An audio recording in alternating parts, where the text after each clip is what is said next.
ناظرین، گزشتہ ایک ساتھ میں نہ صرف اللہ کے کلام قرآن سے بلکہ محمد رسول اللہ صلی اللہ علیہ وآلہ وسلم کے الفاظ کی روشنی میں بھی دجال پر کھل کر بات ہو چکی۔ محمد علیہ السلام کی ایک ایک بات کی تصدیق ہو چکی جو انہوں نے دجال کے بارے میں کہی تھی، اور یہ عظیم خبریں جو آج سے 14 صدیاں قبل محمد علیہ السلام نے دی تھیں، جن کے بارے میں اس وقت تصور کرنا بھی محال تھا،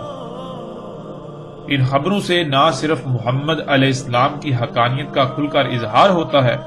بلکہ ان کے دشمن، خواہ وہ جو کھل کر دشمنی کا اظہار کرنے والے ہوں یا پھر ان کے امتی ہونے کا لبادہ اڑ کر ان کی طرف اپنے گڑے ہوئے جھوٹوں کو منسوب کر کے نہ صرف خود دین کے نام پر ان کی کردار سازی کرنے میں دن رات مصروف ہیں بلکہ باقی دشمنوں کو بھی محمد علیہ السلام کی ذات کو نشانہ بنانے کے لیے اچھا خاصا مواد فراہم کرتے رہے اور آج تک یہی کر رہے ہیں۔ یہ سب کے سب دشمن آج اللہ کے فضل سے ذلیل و رسوا ہو گئے۔ اللہ سبحانہ و تعالیٰ نے انہیں شدید ترین ذلت سے دوچار کر دیا۔ ناظرین، اس کے علاوہ ہم ان موضوعات پر بھی بات کر چکے کہ دجال مکہ اور مدینہ میں داخل نہیں ہوگا۔ اب ہم بات کریں گے ایک ایسے موضوع پر جس کی بنیاد پر دجال کو انسان قرار دیا جاتا ہے، اور وہ ایک واقعہ ہے جسے تمیم الداری رضی اللہ تعالیٰ عنہ کی دجال سے ملاقات کے نام پر پھیلایا گیا، عام کیا گیا، جو کہ مختلف روایات کی صورت میں ہم تک پہنچا۔ ناظرین، ہم اللہ کے فضل سے اس واقعے کو ہر پہلو سے کھول کر سامنے رکھیں گے تاکہ آج تک جن حقائق کو چھپا کر بے بنیاد اور باطل عقائد و نظریات کو پروان چڑھایا گیا، ان کی حقیقت آپ پر آشکار ہو جائے، حقیقت کھل کر واضح ہو جائے۔ حق ہر لحاظ سے کھلنے کے بعد فیصلہ آپ کے ہاتھ میں ہو کہ اگر حق ہر لحاظ سے کھلنے کے باوجود بھی آپ گمراہی کا سودا کرنا چاہیں تو آپ کی مرضی، اور اگر آپ اللہ سے رجوع کریں، حق کو نہ صرف تسلیم کریں بلکہ اس پر عمل کرتے ہوئے دنیا اور آخرت میں فلاح کا سودا کریں، تب بھی آپ کی اپنی ہی مرضی۔ یہ فیصلہ آپ کے اپنے اختیار میں ہے۔ ناظرین، تمیم الداری رضی اللہ تعالیٰ عنہ والے موضوع کی طرف آنے سے پہلے ہم مختصراً اس موضوع پر بات کریں گے کہ کیا دجال انسان ہو سکتا ہے؟ اگر انسان ہو سکتا ہے تو پھر جو سوالات کھڑے ہوتے ہیں ان میں سے صرف ایک دو سوالات پر بات کریں گے تاکہ تمیم داری رضی اللہ تعالیٰ عنہ والے موضوع کو سمجھنے میں آپ کو آسانی ہو جائے، اور باقی ایسے جتنے بھی سوالات ہیں ہم ان پر بات کریں گے لیکن اپنے اس موضوع کے مکمل ہونے کے بعد۔ ناظرین، جب ہم روایات میں غور کریں تو دجال کی صرف عین، جس کا ترجمہ آنکھ کیا جاتا ہے، آنکھوں کی تعداد کم سے کم 12 سے زیادہ بنتی ہے، اور یہ وہ تعداد ہے جو روایات ہم تک پہنچ سکی ان سے پتہ چلا، ورنہ بہت سی روایات تو ہم تک پہنچی ہی نہیں۔ تصور کریں جو روایات ہم تک پہنچی ہی نہیں، اگر وہ روایات بھی پہنچ جاتی تو یہ تعداد کس قدر بڑھ سکتی تھی، یعنی 12 سے کئی گنا زیادہ ہو سکتی تھی۔ ناظرین، سکرین پر آپ دیکھ سکتے ہیں ہم آپ کے سامنے صرف 4 عین کا ذکر کر رہے ہیں: عین الیمنی، عین الیسرا، عین شمال، مطموس العین۔ جیسے بیان کردہ یہ 4 ہیں، اسی طرح آپ خود روایات سے باقی کو جمع کر سکتے ہیں۔ آپ کو کم سے کم 12 کی تعداد لازم ملے گی، جس سے کئی سوالات پیدا ہوتے ہیں۔ ان میں سب سے پہلا سوال تو یہ ہے کہ کیا کوئی انسان 12 یا اس سے زائد آنکھوں والا ہو سکتا ہے؟ فرض کریں اگر یہ تسلیم کر بھی لیا جائے کہ ہو سکتا ہے، اگر ایسا ممکن ہو تو پھر رسول اللہ صلی اللہ علیہ وآلہ وسلم نے یہ کیوں کہا کہ دجال اور العین ہوگا، جس کا ترجمہ ایک آنکھ والا کیا جاتا ہے؟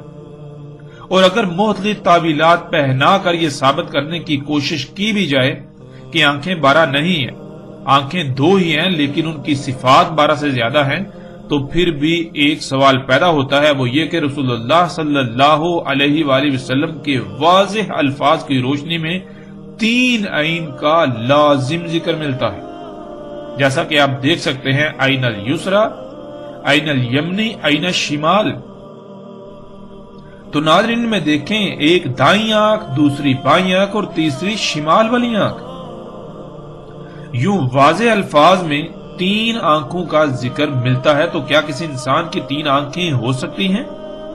اور اگر 3 آنکھیں ہو سکتی ہیں تو پھر اسے ایک آنکھ والا کیوں کہا گیا؟ یعنی کہ اگر اسے کانا کہا گیا تو پھر ایک آنکھ والا یعنی کانا کیوں کہا گیا؟ پھر تو 3 آنکھوں والا کہنا چاہیے تھا۔ اور ناظرین، ان 3 کے علاوہ وہ بھی ہیں جو مٹی ہوئی ہیں، یعنی سرے سے ہیں ہی نہیں۔ اب جب انسان کی 3 آنکھیں ہوں، اس کے علاوہ وہ جو مٹی ہوئی ہیں وہ بھی ہوں، تو پھر اسے ایک آنکھ والا کیسے کہا جا سکتا ہے؟ اور پھر ناظرین، اس سے بھی بڑھ کر سوال تو یہ پیدا ہوتا ہے کہ وہ کون سی آنکھ سے کانا ہوگا، کیونکہ بعض روایات میں اول العین الیسریٰ آتا ہے اور بعض میں اول العین الیمنی آتا ہے اور بعض میں اول العین الشمال آتا ہے۔ یعنی کہ بعض روایات میں اس کا دائیں آنکھ سے، اگر یہ ترجمہ جو کرتے ہیں کانا ہونا کرتے ہیں تو دائیں آنکھ سے کانا ہونا آتا ہے کہ دائیں آنکھ سے کانا ہوگا۔ بعض روایات میں بائیں آنکھ سے کانا ہونا آتا ہے، یعنی کہ اول کا ترجمہ جو یہ کانا کرتے ہیں، اگر یہ ترجمہ لے لیا جائے، یہ معنی لے لیا جائے تو بائیں آنکھ سے کانا، اور بعض میں شمال والی آنکھ سے عین سے کانا کے الفاظ آتے ہیں۔ پھر اسی طرح ناظرین،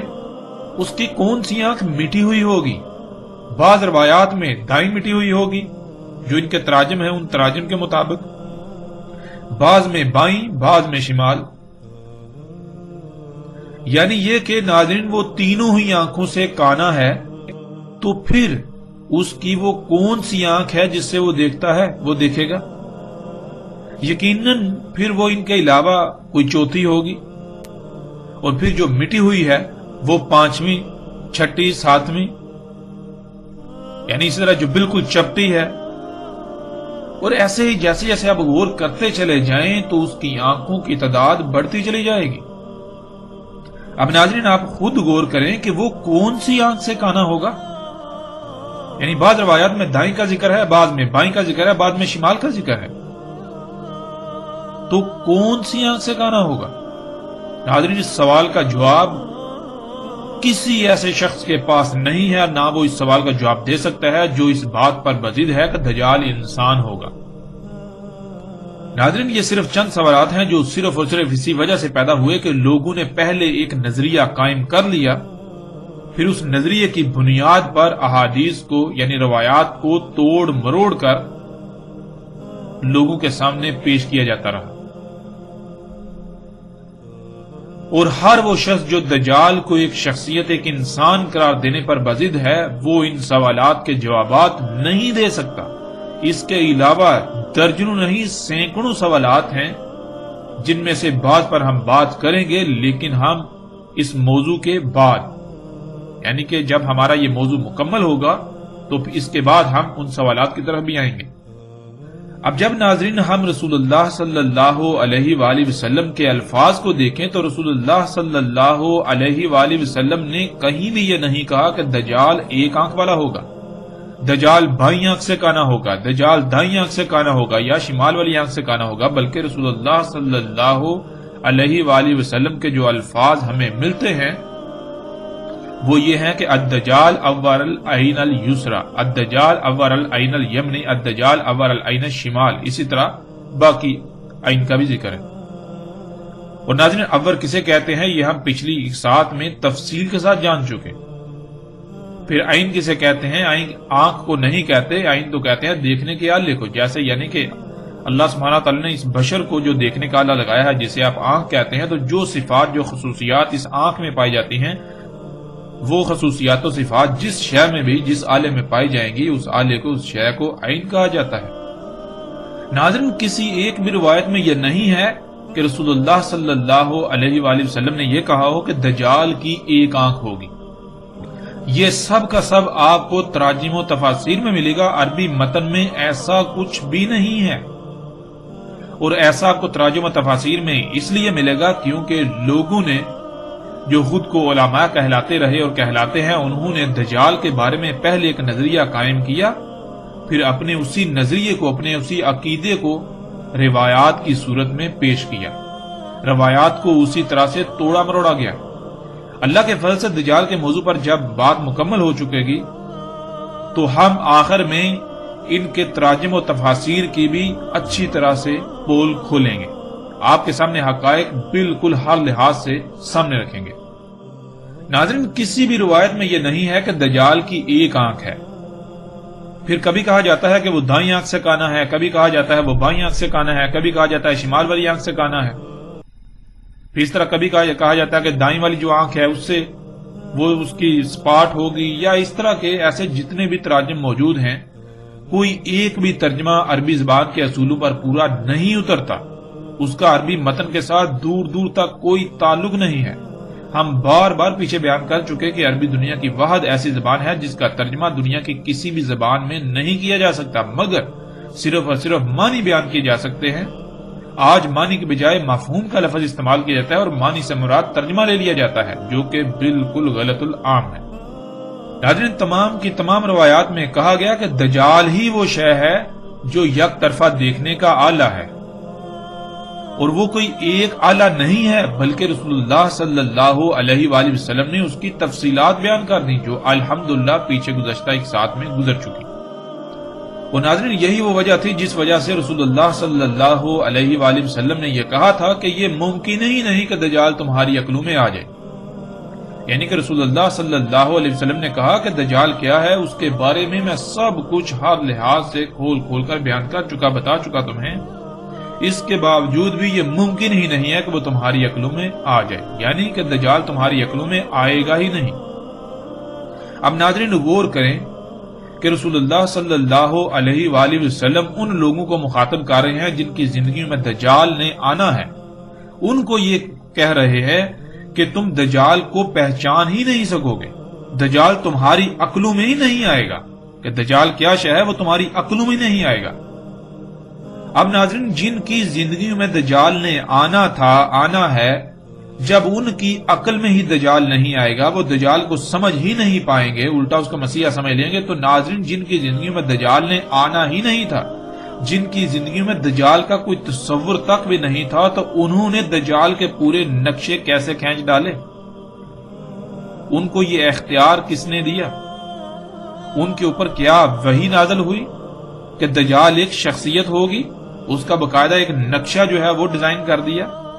ناظرین، یہ کیسے ہو سکتا ہے؟ یعنی رسول اللہ صلی اللہ علیہ وآلہ وسلم ان لوگوں کے بارے میں کہتے ہیں جن کی زندگی میں دجال نکلے گا، کہ دجال ان لوگوں کی عقلوں میں نہیں آئے گا جن کی زندگی میں نکلے گا۔ اب ہوتا کیا ہے کہ جن آج سے پیچھے چلے جائیں 200-400 سال پہلے، 500 سال پہلے، 1000 سال پہلے، تو جن کی زندگی میں دجال کے بارے میں تصور کرنا بھی محال ہے، ان لوگوں نے جو اپنے آپ کو علماء کہلاتے رہے، انہوں نے دجال کا پورا ایک نقشہ کھینچ دیا، اور اکثریت آج تک اسی پر ڈٹی ہوئی ہے اور گمراہی کا شکار ہو رہی ہے اور گمراہی کا شکار ہوئی۔ ناظرین، اب آتے ہیں کہ دجال کو انسان کس بنیاد پر قرار دیا گیا، یعنی دجال کو انسان ثابت کرنے یا دجال کے انسان ہونے کے عقیدے کی وجہ کیا بنی؟ وہ کون سی روایت ہے جس کی بنیاد پر دجال کو ایک انسان قرار دیا گیا، بلکہ نہ صرف انسان قرار دیا گیا بلکہ ایک معین شخصیت جو کہ ایک جزیرے پر قید ہے؟ یہ تاثر، یہ عقیدہ، یہ نظریہ پوری دنیا میں پھیلا دیا گیا۔ دجال کو انسان سمجھنے اور دجال کا انسان ہونے کا نظریہ ایک ایسی روایت بنی جس میں ایک صحابی رضی اللہ تعالی عنہ کا واقعہ مذکور ہے۔ ناظرین، یہ ایک ہی واقعہ ہے لیکن مختلف راویوں سے بیان ہونے کی وجہ سے یہ مختلف روایات کی صورت میں ہم تک پہنچتا ہے، اور پھر مختلف راویوں سے بیان ہونے کی وجہ سے روایات میں ایسی خامیاں موجود ہیں، اس واقعے کے اندر ایسی خامیاں اور ایسے تضادات موجود ہیں جن کی وجہ سے تحقیق کرنے والوں نے ایسی تمام روایات کا سرے سے نہ صرف انکار کر دیا بلکہ انہیں من گڑت قرار دیا۔ اور بلا شک و شبہ اگر کوئی انسان، کوئی شخص غیر جانبدارانہ تحقیق کرے تو اسے من گڑت ہی قرار دے گا، مگر اس کے باوجود وہ تمام لوگ جنہوں نے دجال کو ایک انسان قرار دیا وہ اسے صحیح قرار دیتے ہیں۔ صحیح قرار دینے کی وجہ ہی یہی ہے کہ ان کے پاس دجال کو انسان قرار دینے کی واحد یہی ایک دلیل ہے۔ اگر وہ بھی اس کو من گڑت قرار دیں تو ان کے دجال کے بارے میں تمام تر عقائد و نظریات کی عمارت زمین بوس ہو جاتی ہے، جس کی وجہ سے وہ اپنی ضد پر ڈٹے ہوئے ہیں اور وہ اسے من گڑت قرار دینے کو تیار ہی نہیں ہے۔ ناظرین، اس روایت پر اعتراضات کرنے والوں نے جو سوالات اٹھائے وہ حقیقتاً ایسے ہیں کہ ان کا جواب دینا اس وقت تک ناممکن ہو جاتا ہے جب تک کہ آپ اس بات پر بضد رہیں یا بضد رہا جائے کہ اس روایت کا ایک ایک لفظ صحیح ہے۔ لیکن اگر یہ تسلیم کر لیا جائے کہ روایت میں ایسی کمزوریاں اور خامیاں تو موجود ہیں، مگر اس کے باوجود جو واقعہ ان روایات میں بیان ہوا ہے اس میں کسی حد تک صداقت ضرور موجود ہے، تو اس صورت میں اس روایت پر اٹھنے والے تمام تر اعتراضات کے تسلی بخش جوابات دیے جا سکتے ہیں۔ ناظرین، اعتراضات اٹھانے والا فریق چاہتا ہی یہی ہے کہ اس روایت کو یا اس میں جو واقعہ بیان ہوا ہے اس کو صحیح ماننے والے یہ بات تسلیم کریں کہ اس میں یا ان روایات میں ایسی کمزوریاں خامیاں موجود ہیں، تو اس کے بعد اس روایت کے صحیح ہونے کی بنیاد ہی ختم ہو جائے گی اور ساری بحث ہی ختم ہو جائے گی، اور اسی خوف سے اس روایت کو صحیح ماننے والے اس بات کو تسلیم کرنے کو تیار ہی نہیں کہ روایت میں خامیاں اور کمزوریاں موجود ہیں، کیونکہ اگر وہ اس بات کو مان لیں تو ان کے پاس اس روایت کو صحیح ثابت کرنے کے لیے کوئی دلیل باقی نہیں رہے گی۔ یوں ان کے دجال کے بارے میں یہ عقائد زمین بوس ہو جاتے ہیں کہ دجال ایک انسان ہے، اور یہی وہ نہیں چاہتے کہ ایسا ہو، اور ایسے تمام کے تمام لوگ خواہ ان کا کسی بھی فرقے سے تعلق ہو وہ روایات کے ایسے تراجم و تشریحات کرتے ہیں جن سے نہ صرف روایت کے اصل متن میں پیدا ہونے والے تمام تر سوالات غائب کر دیے جاتے ہیں، بلکہ دجال کو انسان ثابت کرنے والے اپنے نظریات کو ایک مضبوط بنیاد فراہم کرتے ہیں جو محض ترجمے کی حد تک سخت دھوکے پر مبنی ہوتی ہے۔ اگر اس روایت کے اصل متن عربی کو دیکھ لیا جائے تو پتہ چلے گا کہ یہ علماء کے نام پر طبقہ جان بوجھ کر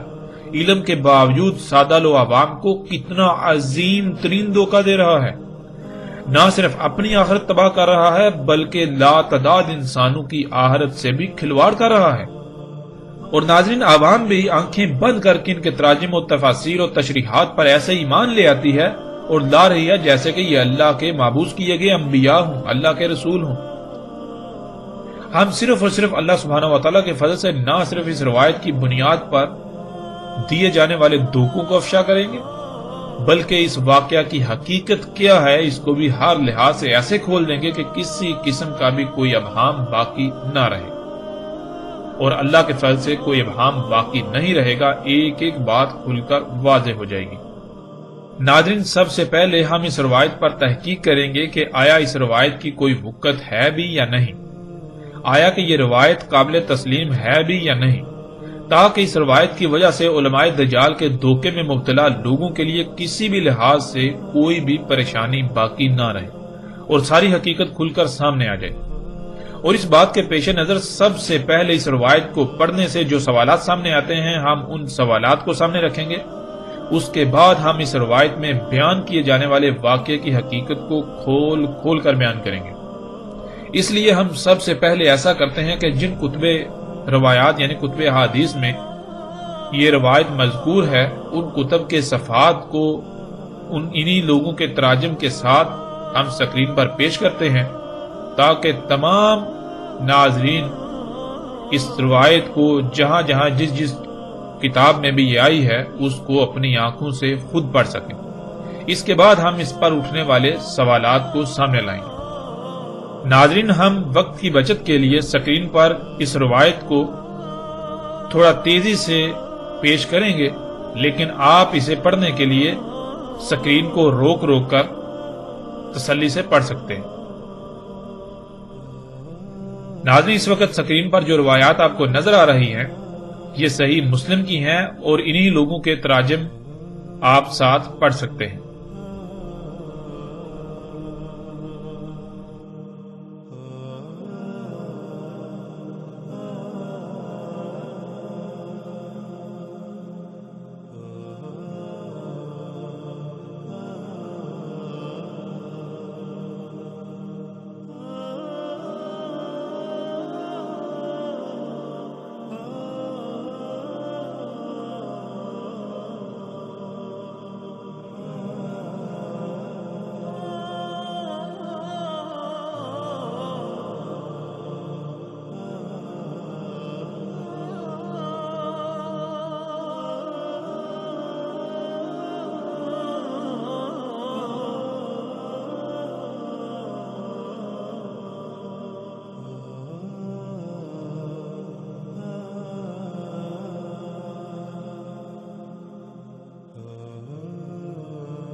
ناظرین اب جو روایات سکرین پر آپ کو نظر آ رہی ہیں یہ سنن ابو داؤد کی ہیں، یعنی ابو داؤد کی۔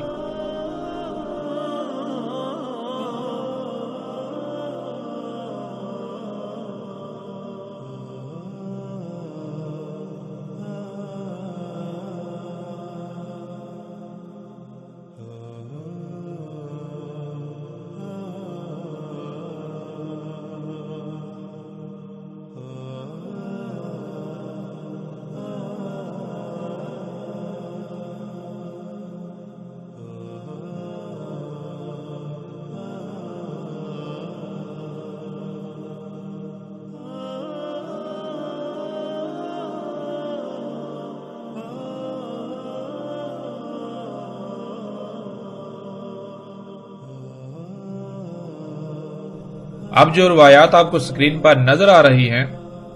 وہ مسند احمد بن حنبل کی ہیں، مسند احمد کی۔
اس وقت جو سکرین پر آپ کو روایت نظر آ رہی ہے وہ ابن ماجہ کی ہے۔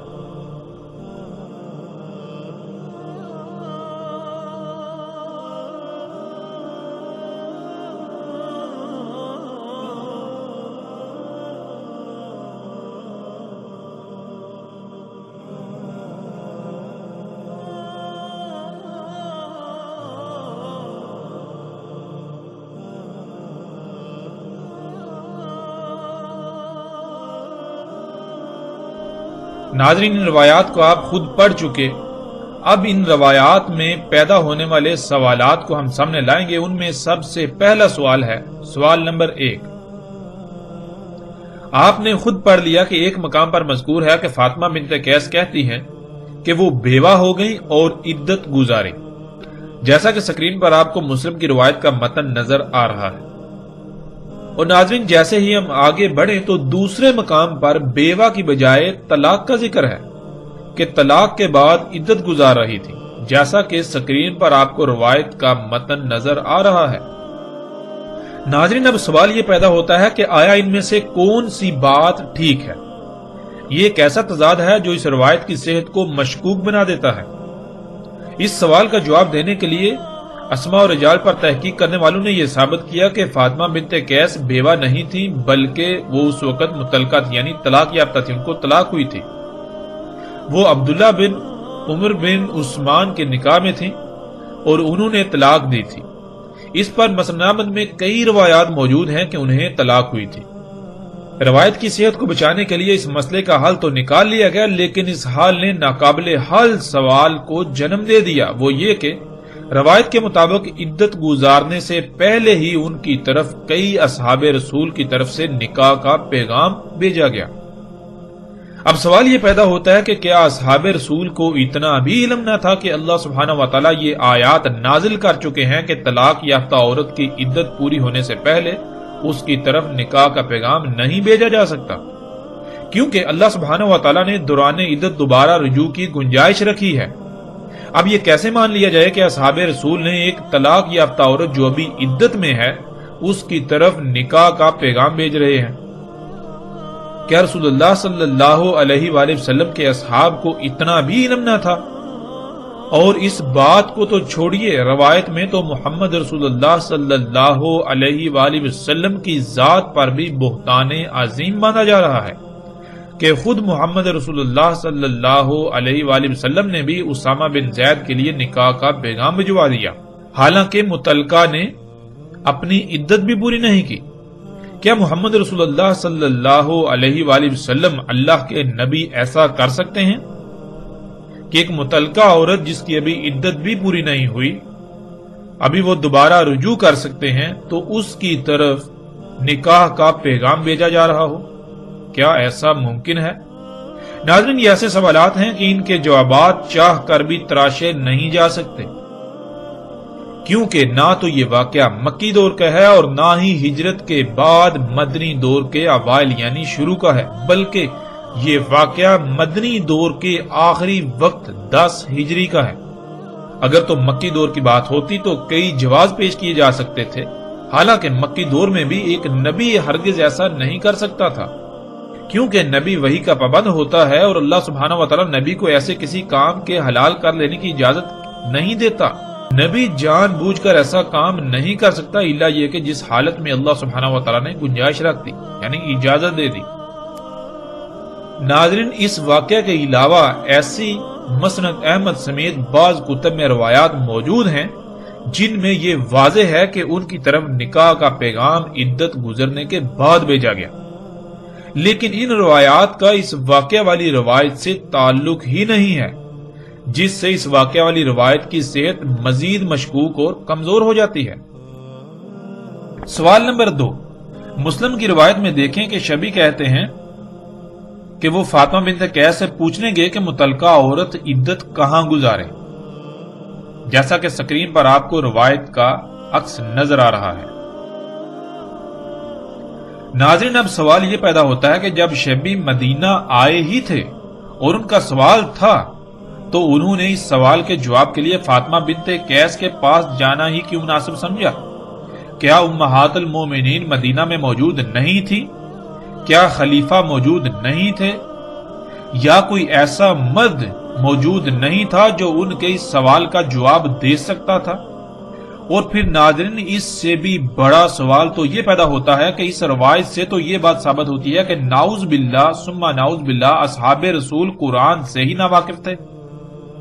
کیا اللہ سبحانہ وتعالی نے قرآن میں متعلقہ کی عدت گزارنے کی صراحت کے ساتھ وضاحت نہیں کر دی؟ کیا قرآن میں آیات موجود نہ تھیں جو وہ قرآن کو چھوڑ کر فاطمہ بنت قیس کے ہاں جا پہنچے؟ اس سے تو بالکل ثابت ہوتا ہے کہ یہ کہانی کسی اسلام دشمن یہودی کی گڑی ہوئی ہے جس نے جان بوجھ کر اصحاب رسول کے کردار کو مشکوک بنانا چاہا اور اس واقعہ کو فاطمہ بنت قیس سے منسوب کر دیا، اور خود کو امت مسلمہ کہلانے والوں نے خود کو فرقوں میں تقسیم کر کے اپنے اپنے فرقے اور اس کے نظریات کو سچا ثابت کرنے کے لیے ایسی روایات کو بطور دلائل استعمال کرنا شروع کر دیا۔ اب ناظرین آتے ہیں اگلے سوال کی طرف۔ سوال نمبر 3، اس روایت کے تمام مقامات کو سامنے رکھیں تو جو تضادات سامنے آتے ہیں وہ آپ کے سامنے ہیں۔ ایک مقام پر مذکور ہے کہ یہ واقعہ تمیم داری رضی اللہ تعالیٰ عنہ کے ساتھ پیش آیا۔ وہ بذات خود سمندری جہاز میں سوار تھے، جیسا کہ سکرین پر روایات کے عکس میں آپ دیکھ سکتے ہیں۔ پھر ناظرین، دوسرے مقام پر تمیم داری رضی اللہ تعالیٰ عنہ کی بجائے ان کے چچا زاد کا ذکر ہے کہ یہ واقعہ تمیم داری کے ساتھ پیش نہیں آیا بلکہ ان کے چچا زاد کے ساتھ پیش آیا، اور اس کو بھی آپ سکرین پر دیکھ سکتے ہیں۔ پھر ناظرین، اس سے بھی بڑھ کر حیرانی والی بات یہ ہے کہ تیسرے مقام پر نہ تمیم داری کا ذکر ہے اور نہ ہی ان کے چچا زاد کا، یعنی کہ نہ یہ واقعہ تمیم داری کے ساتھ پیش آیا اور نہ ہی ان کے چچا زاد کے ساتھ، بلکہ ان دونوں کے برعکس یہ واقعہ ان کی قوم کے کچھ لوگوں کے ساتھ پیش آیا۔ سکرین پر آپ اس کو دیکھ سکتے ہیں۔ پھر ناظرین، مزید حیرانگی والی بات تو یہ ہے کہ چوتھے مقام پر یوں مذکور ہے کہ پہلے رسول اللہ صلی اللہ علیہ وآلہ وسلم کہتے ہیں کہ تمیم داری میرے پاس آئے، مجھے خبر دی، اور ساتھ ہی یہ بھی آ جاتا ہے آگے کہ مجھے خبر تمیم داری کے چچا زاد نے دی، جیسا کہ آپ روایت کو سکرین پر دیکھ سکتے ہیں۔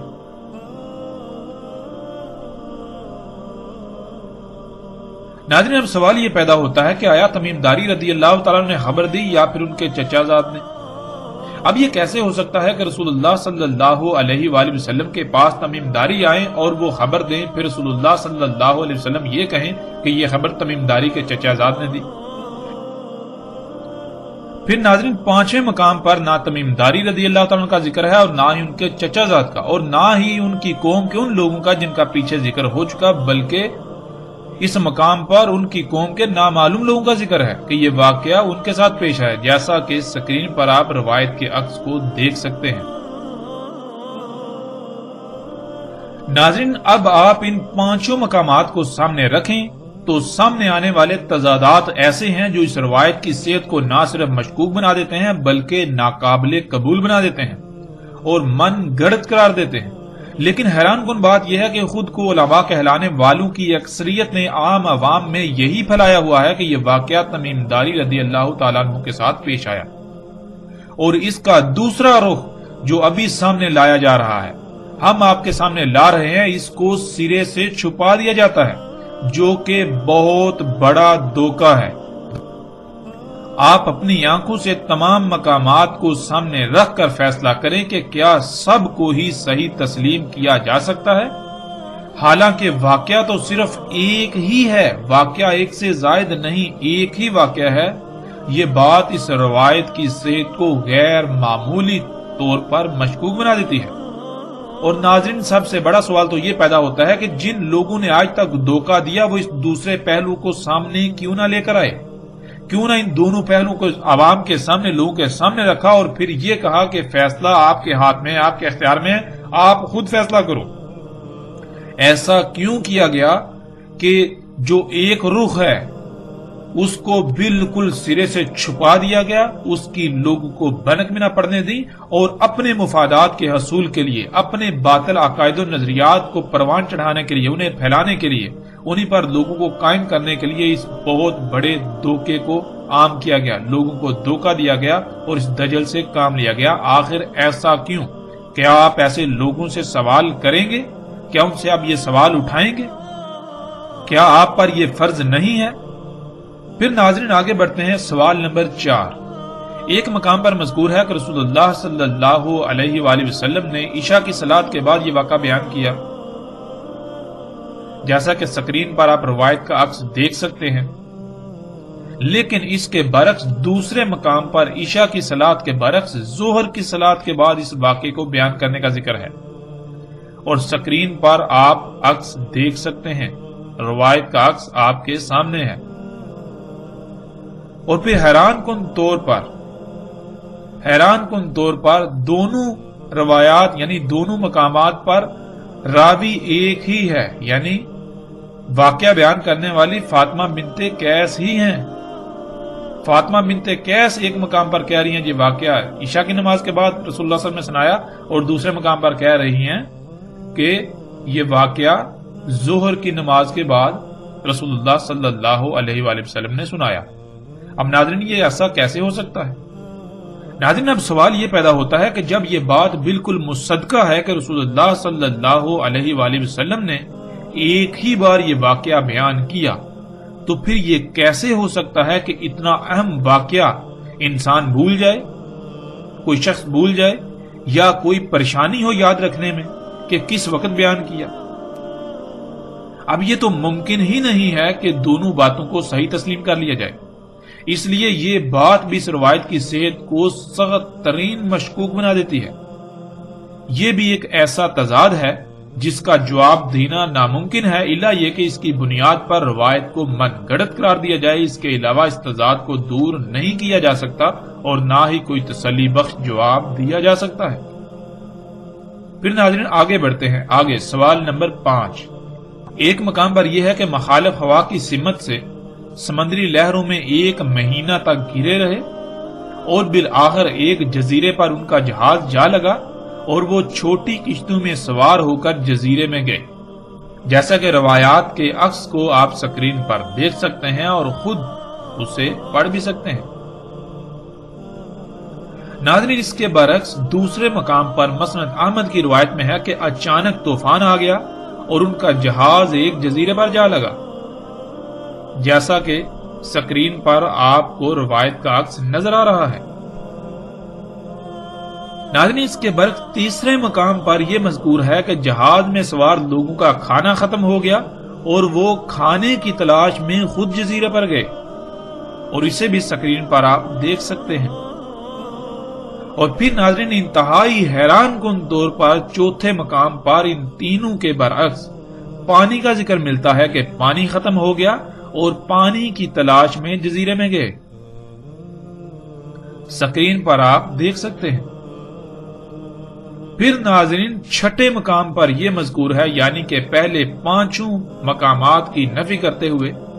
پہلی پانچوں باتوں کی نفی کرتے ہوئے چھٹے مقام پر یہ مذکور ہے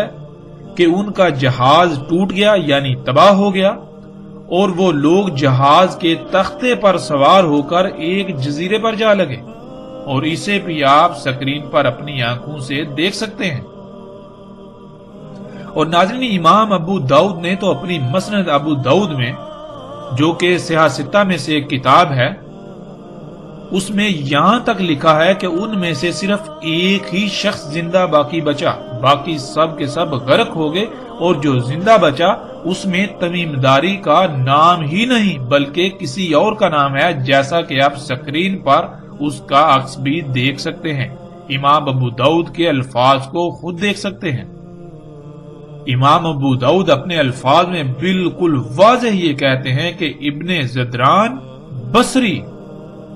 واحد ایسے شخص تھے جو بچے تھے، باقی سب کے سب غرق ہو گئے تھے۔ ناظرین، اب سوال یہ ہے کہ ان میں سے کون سی بات کو سچ مان لیا جائے اور باقی سب کو رد کر دیا جائے؟ اتنے بڑے اور غیر معمولی تضادات اس روایت کو من گڑت قرار دینے کے لیے کافی ہیں، اور یہ ایسے سوالات ہیں جن کا جواب دینا ناممکن ہے۔ اور پھر سوال یہ پیدا ہوتا ہے کہ جب ان کا جہاز تباہ ہو گیا تو وہ لوگ واپس کیسے آئے؟ یعنی کہ اگر امام ابو داؤد کی بات کو ایک طرف رکھ دیا جائے، چھوڑ دیا جائے کہ باقی سب غرق ہو گئے، صرف ایک شخص بچا،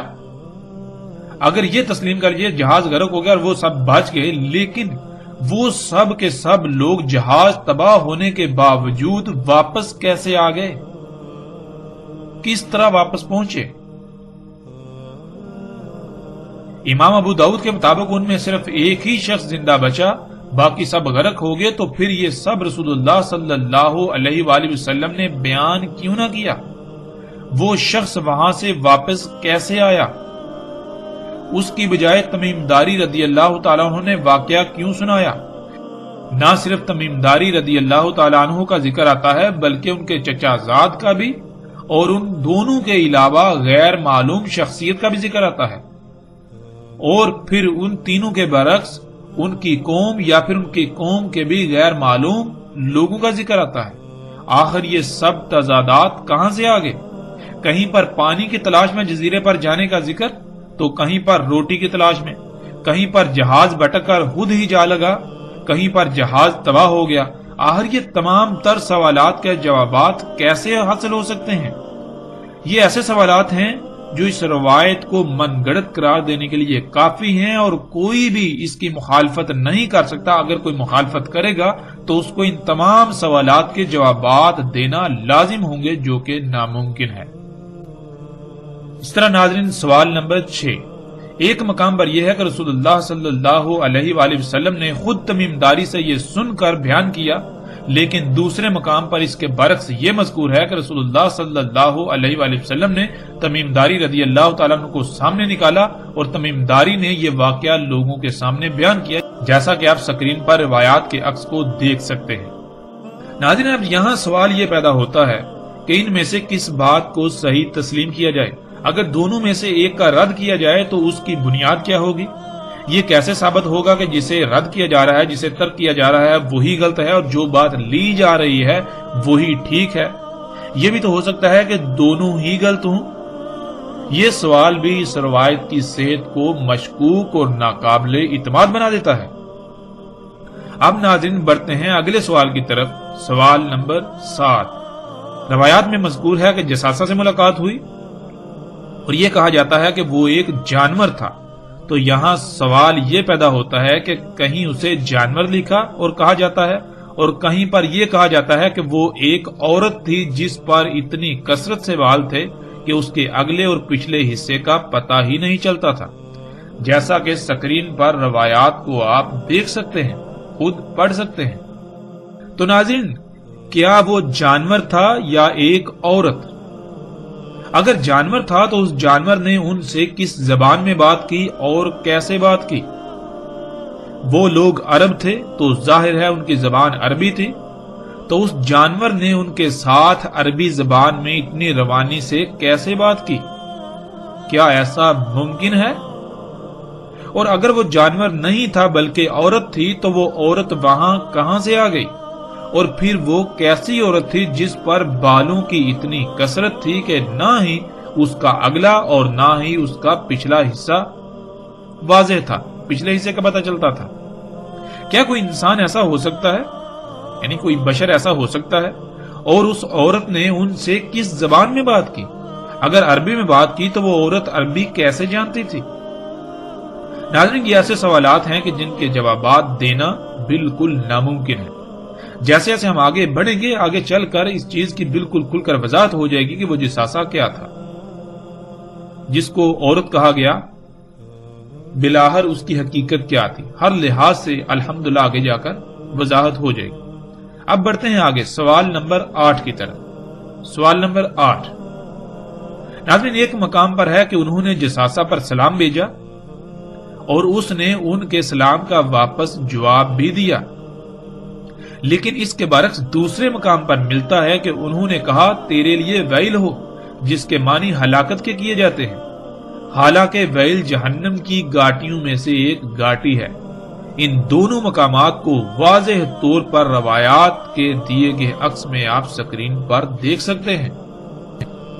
ناظرین، یہ بھی ایک غیر معمولی تضاد ہے۔ اگر تو جساسہ جہنمی تھا تو انہوں نے اس پر سلام کیسے بھیجا؟ اور اگر وہ جنتی تھا تو انہوں نے اس کے لیے ویل کیوں کہا؟ یہ غیر معمولی تضاد ہے، اس روایت کو مشکوک اور ناقابل تسلیم بنا دیتا ہے۔ اور پھر ناظرین، ان میں سے ظاہر ہے ایک ہی بات سچ ہو سکتی ہے، دونوں تو سچ نہیں ہو سکتی۔ سلام بھی بھیج رہے ہیں اور ویل بھی بھیج رہے ہیں، اور کب؟ جب اس سے سامنا ہوا، اس سے ملاقات ہوئی، یعنی کہ ملاقات کی ابتدا کی بات ہو رہی ہے۔ ناظرین، اس کا جواب بھی دینا ایسے لوگوں کے لیے ناممکن ہے جو محض اپنی ضد اور انا کی خاطر، اپنے باطل نظریات کو کھوکھلی بنیاد فراہم کرنے کی خاطر اس روایت کو سینے سے لگائے پھرتے ہیں۔ چاہے ان کے اس فعل سے ساری انسانیت گمراہ ہو جائے، انہیں اس کی کوئی پرواہ نہیں، بلکہ ان کو اپنی انا، ضد، ہٹ درمی اور باطل عقائد سے بڑھ کر اور کچھ بھی عزیز نہیں ہے۔ حالانکہ ایسے لوگوں کو چاہیے تھا اور چاہیے کہ پیچھے اگر کوئی غلطی ہوئی، جو غلطی کی ہے تو اس کی آگے اصلاح کریں، اس کو نہ دہرائیں۔ جو پیچھے اپنی کی ہوئی غلطیوں سے سیکھ کر اس کی اصلاح نہیں کرتے، اللہ سبحانہ و تعالیٰ نے انہیں قرآن میں خنزیر کہا، اور رسول اللہ صلی اللہ علیہ وآلہ وسلم نے بھی انہیں خنزیر کہا، کہ جو اپنی غلطی، پیچھے جو ماضی میں کی ہوئی غلطیاں ہیں، ان کی جب وہ واضح ہو جائیں تو ان کی اصلاح کرنے کے بجائے الٹا ان کے اوپر ڈٹ جانا، یہ خنزیر ہونے کی علامت ہے، سور کی علامت ہے۔ آگے ناظرین، سوال نمبر 9، ایک مقام پر یہ ہے کہ جب وہ الدین میں داخل ہوئے تو انہوں نے دجال پر سلام بھیجا اور اس نے واپس ان پر سلام بھیجا، لیکن دوسرے مقام پر اس کے برعکس اس پر ویل بھیجی گئی، یعنی جہنمی قرار دیا گیا،